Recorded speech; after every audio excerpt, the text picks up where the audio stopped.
Prelude public school के संचालक सुशील चंद्र गुप्ता ने सेकेंड लॉकडाउन के दौरान एएमएस न्यूज से खास बातचीत की, जिसमें उन्होंने बताया कि वे और उनके परिवारजन लॉकडाउन का बहुत सख्ती से पालन कर रहे हैं। साथ ही साथ उन्होंने अपनी दिनचर्या के बारे में भी चर्चा की। उन्होंने लोगों से अपील की कि वे घर में रहने के दौरान कुछ न कुछ कार्य करते रहें। उन्होंने बताया कि इस महामारी का एकमात्र इलाज घर में रहना है, जिसका हम सभी को पालन करना चाहिए। साथ ही साथ उन्होंने पुलिस प्रशासन, डॉक्टर्स, नर्सेज, वॉलंटियर्स और सभी कोरोना वॉरियर्स को धन्यवाद दिया। उन्होंने बताया कि प्रेल्यूड पब्लिक स्कूल की सारी क्लासेस ऑनलाइन कर दी गई हैं, जिसकी वे स्वयं मॉनिटरिंग करते हैं। आगरा के जनपद वासियों से उन्होंने अपील की कि प्रधानमंत्री नरेंद्र मोदी के निर्देशों का पालन करें और ज्यादा से ज्यादा घर में रहने की कोशिश करें।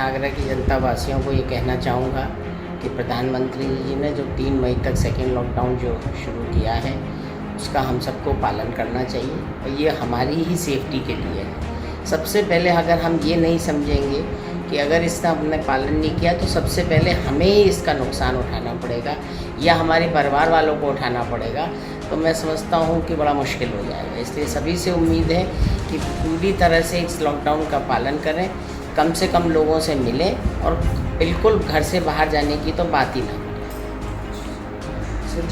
आप इतने बिजी इंसान हैं, आप किस तरीके से रोटेट कर रहे हैं? देखिए, पहले तो आपको अपने बात में ये आत्मसात करना पड़ेगा कि नहीं, ये लॉकडाउन ज़रूरी है और हमारे लिए, और अब हम इसे घर में किस तरह से निकालें, आपको अपना खुद को हर एक का अपना इंडिविजुअल समय तय करना पड़ेगा। जैसा कि सलमान भाई कह रहे हैं कि साहब आप कैसे रहते हैं, तो मैं तो समझता हूँ कि मैं और ज़्यादा बिज़ी हो गया हूँ, क्योंकि कुछ दिनचर्या मैंने सेट कर ली है कि सुबह 6 बजे मैं उठता हूँ। उठने के बाद में फ्रेश होने के बाद में मैं नीचे आ जाता हूँ और फिर अपने पिताजी के साथ में चाय पीता हूँ और उनके साथ घूमता हूँ।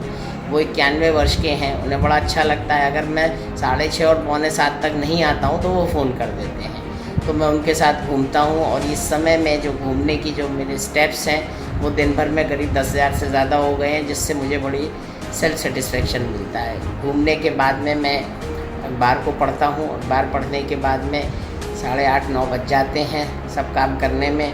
फिर धर्मपत्नी जी और रादर गृह मंत्री जी का ऑर्डर हो जाता है कि किचन में आ जाओ, तो कोशिश करता हूँ कि मैं किचन में आ जाऊँ। कुछ ना कुछ उनको इरिटेट हो जाती है वो, हालांकि कि मैं कुछ ना कुछ गलत करता हूँ, लेकिन बहुत मज़ा आ रहा है। और उसके बाद में नाश्ते के बाद में, चूँकि हमारे यहाँ ऑनलाइन क्लासेस चल रही हैं, तो वो बीच में काफ़ी इस बात के लिए सुपरविज़न करना पड़ता है। और मैं बड़ा अपने शिक्षकों को बहुत बहुत धन्यवाद दूंगा, अपने अभिभावकों को और बच्चों को, कि जो ऑनलाइन क्लासेस चल रही हैं बहुत अच्छी चल रही हैं। इस तरह से मेरा आधा दिन तो करीब इसी में निकल जाता है।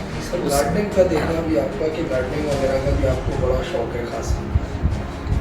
मैं बिल्कुल सही कह रहे हैं आप, क्योंकि जो काम मैं नहीं करता था वो अब कर रहा हूँ और बड़ा मज़ा आ रहा है।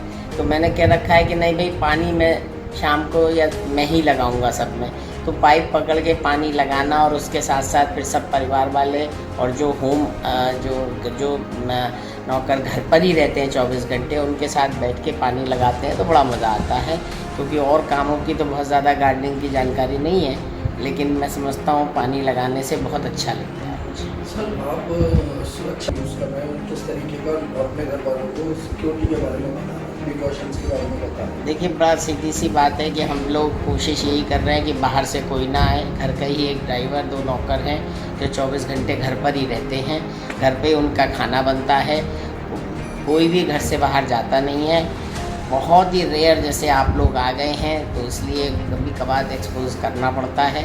बाकी कोशिश यही है, क्योंकि मेरी सास भी मेरे साथ रहती हैं, वो भी 85 वर्ष की हैं, तो कोशिश यही रहती है कि हम लोग पूरी तरह से प्रिकॉशन लें। गार्ड्स की भी हमने छुट्टी कर दी है, कोई भी आदमी बाहर से नहीं आता नहीं है, तो मैं समझता हूँ प्रिकॉशंस तो हम पूरी तरह से ले रहे हैं। सर, एक बात आखिरी सवाल आपसे पूछना चाहूँगा, अभी मुरादाबाद के अंदर कहीं समझ में नहीं आ रहा है कि अब इसमें क्या संदेश दें, क्योंकि अगर मैं, जो मुझे बचा रहे हैं, जो मेरी मदद कर रहे हैं, जो मेरे लिए रात दिन मेहनत कर रहे हैं कि मैं सुखी रहूं, मैं स्वस्थ रहूं, मैं सिक्योर्ड रहूं, और मैं अगर उन्हीं को जो है उन्हीं के ऊपर हमला करूंगा तो इससे ज़्यादा तो मैं समझता हूं कोई गलत बात हो नहीं सकती है। मुझे ये नहीं समझ में आ रहा है कि जो स्वास्थ्यकर्मी, मैं तो उनको साधुवाद देता हूँ, प्रणाम करता हूँ, चाहे वो स्वास्थ्यकर्मी हों, चाहे वो पुलिसकर्मी हों, चाहे वो गवर्नमेंट के ऑफिशियल्स हों, किस तरह से वो 24 घंटे काम कर रहे हैं और किस तरह से उनको अपने परिवार वालों से अलग होके हम समाज वालों की मदद कर रहे हैं।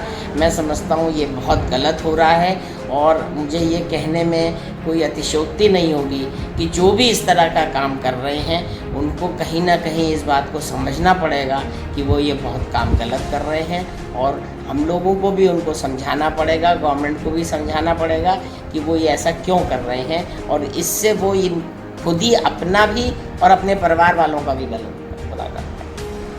सर, एक दो शब्द अपने अलग अलग तरीके से मैं इस बात में पूरी तरह से आश्वस्त हूँ और सेटिस्फाइड हूँ कि मेरे यहाँ नर्सरी से लेके और 12th तक की क्लासेस बहुत अच्छी चल रही हैं, क्योंकि मैं उसको खुद सुपरवाइज़ करता हूँ।